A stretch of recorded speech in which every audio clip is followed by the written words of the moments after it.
Thank you for joining us for CNTV. I'm Brad Klonge along with Quin.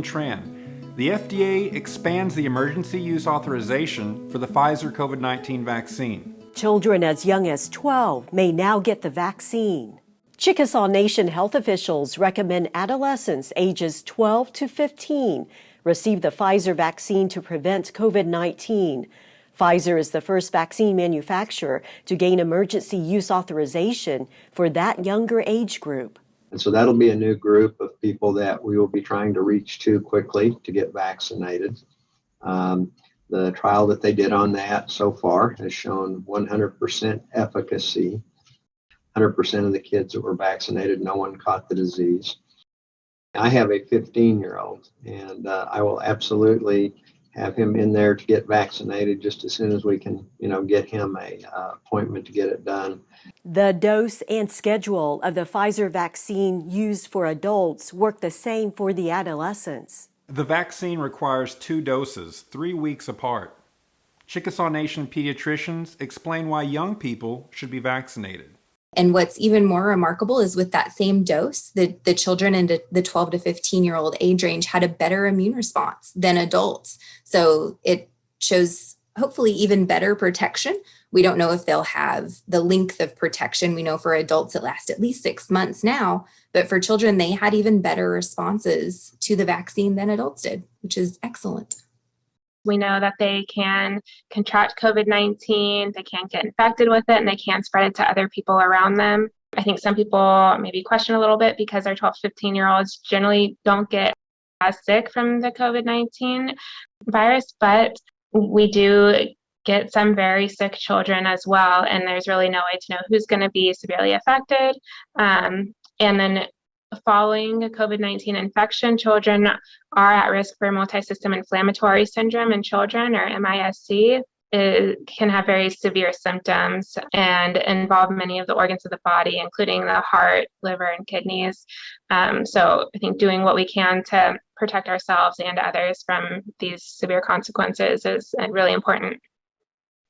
I don't have any hesitation about recommending the vaccine. In fact, I have already contacted my children's pediatrician to find out when I can bring my 3 kiddos in to get their vaccine. They're all under the age of 16, so they weren't able to get the shot with the first round like I did and many others. So yes, I have no hesitancy. I would never recommend something to my patients that I wouldn't do for my own children. And every parent wants what's best for their child. No parent would want to knowingly put their child at risk or hurt their child. So we're all acting in the best interest of the people that we love. And so I just want to help parents do that.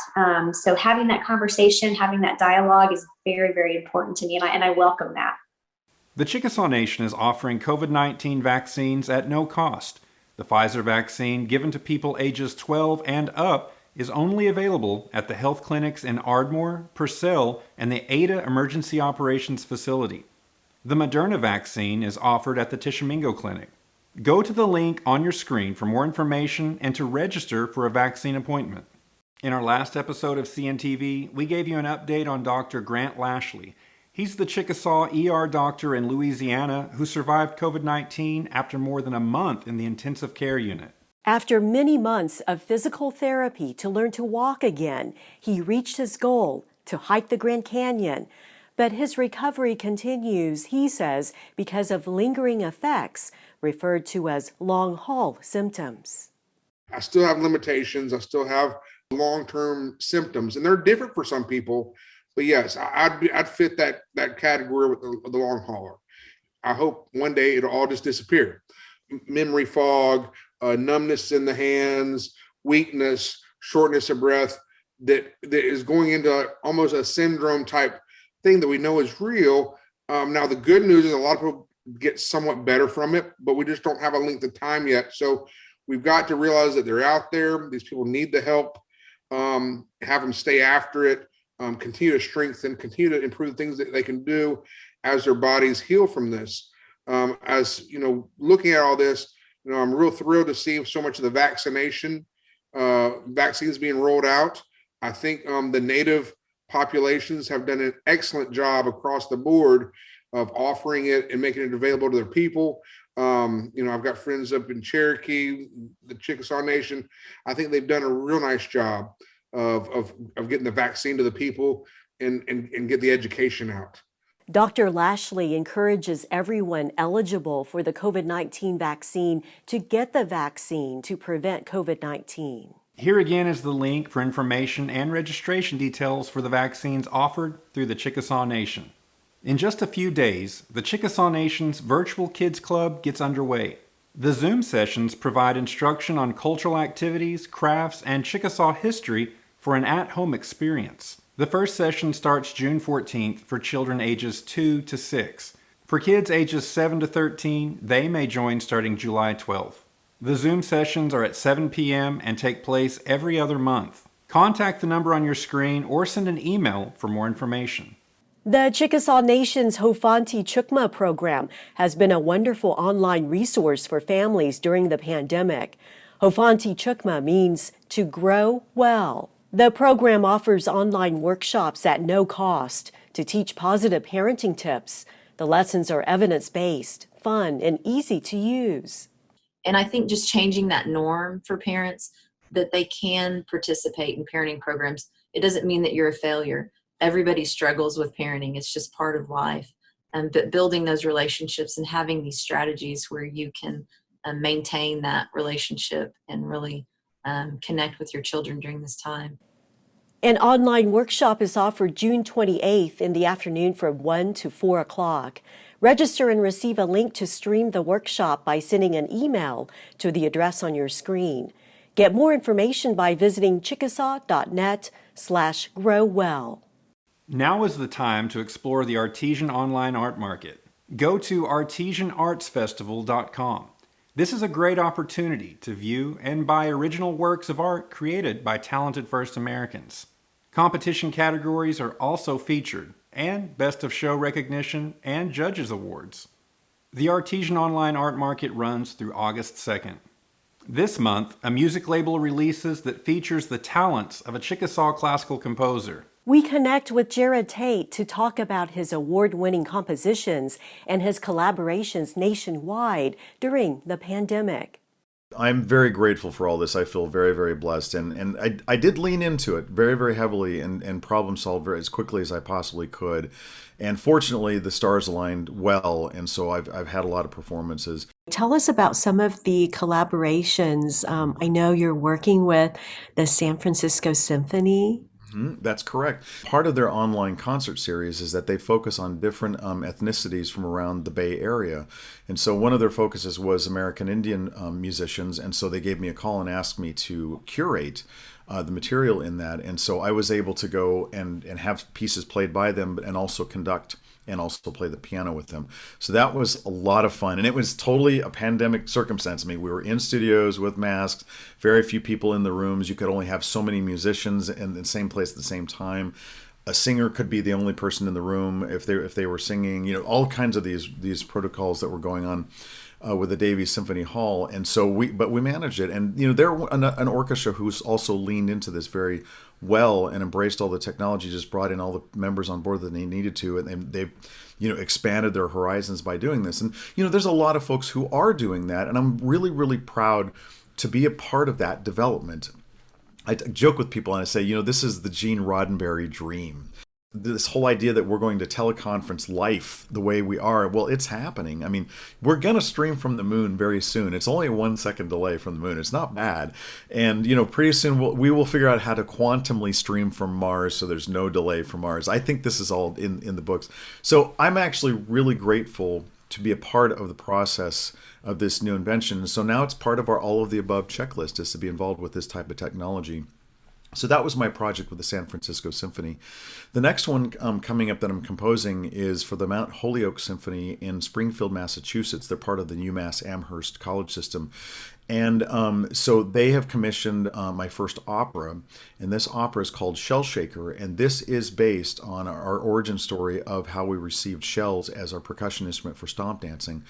The story itself is very romantic, it's very beautiful, and it is a perfect opera. So I'm very excited to do that. And fortunately for this iteration, I've been able to bring Margaret Wheeler on board for costuming, because it will be a concert, what's called a concert performance, meaning the singers will all stand in front of the orchestra, very much like the Les Mis 25th anniversary in front of the Toronto Symphony, where they were standing in front in full regalia, though. So Margaret is doing the regalia for that, and then Josh Henson is our interpreter and translator for the text, sung entirely in the Chickasaw language. The third one that is also just fabulous, this is one I'm really excited about, is on June 4, the Lowak Chopala Fire and Light album drops. So we're finally coming out with that.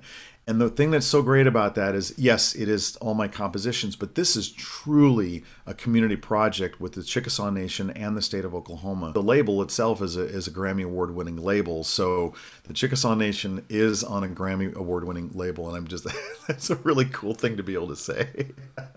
I love it. I just love this. So we have our Chickasaw Children's Chorus involved. We have Chickasaw Nation Dance Troupe, shell shaking and singing. We also have storytellers from the tribe. We have Lynn Maroney, who's Chickasaw. We've got Richard Ray Whitman, who's Yuchi. And we have Wes Studi, who's Cherokee, as narrators. And then also we have 3 singers who were Oklahoma City University opera graduates. All the forces involved in the performance are Oklahoma folks, and I'm just really, really excited about that. So this is another just a truly Chickasaw project. And how may viewers and our listeners get their hands on that? Well, okay, of course, mostly things are sold digitally. You can buy physical copies, but they're going to be on Amazon and iTunes and CD Baby. So all the normal marketplace areas that we can get online, people can order either the MP3 downloads or the physical CDs themselves. And that will be June 4th. You have projects underway on the East and West Coast, and also here locally as well, with a production that is very Chickasaw. Mm-hmm. Yeah, that's right.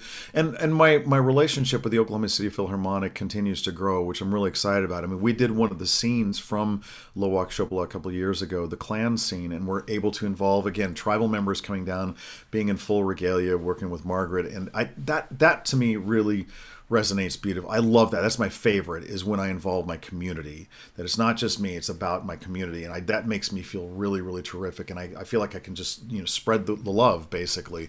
And so that happened in 2019. And so then we've got another performance of my bassoon concerto coming up in the next season, and I'm continuing to work with the Philharmonic on another outreach program in which I and the Philharmonic will go out to different Native communities and other Oklahoma communities around the state over the next several years. Has it been difficult to be inspired to write music during this time, or do you find this time, this slower paced time, inspirational? I think it's a combination of both, but what I keep in mind is this, to be quite honest with you, is I really feel grateful. Look, I've got beautiful equipment. I'm able to write music. I'm in contact with folks. I mean, so nothing has ended, and I'd see it as just a temporary challenge that we can have certain muscles that we're exercising now, and I do believe that we will be better off for it. We're going to have more tools than we ever thought possible, and I believe in people. I know that people use it for good. I love being close to my tribal community. I love being close to my family in Ardmore. I do need a city personally, so Oklahoma City just fits this really, really nicely. But also, it's a different time now. We can all live anywhere we want to and be able to accomplish an enormous amount worldwide. I mean, we're all world players because we're all plugged into the internet. One famous composer, American composer, John Luther Adams, just simply wanted to live in Alaska in isolation for a decade, and he did, because he could. And I think that choice is really, really nice. And so I love the fact that I have so much flexibility and opportunity. And I mean, I don't feel pulled. Back in the 70s and 80s, I would have felt more pulled to be like, well, maybe I should be in Chicago or LA. I would have felt that pull, but over time I didn't. That pull disappeared. It just dissipated quite quickly. And so I'm just really grateful that I'm home, and I'm home for good. I love it. We enjoy so much Jared Tate's creativity and how it brings together so many other Chickasaws to showcase their special talents. We'll keep you posted on the Chickasaw opera he's working on. That's set to premiere next spring. Well, that's all the time we have for this episode. Quinn and I will see you next time.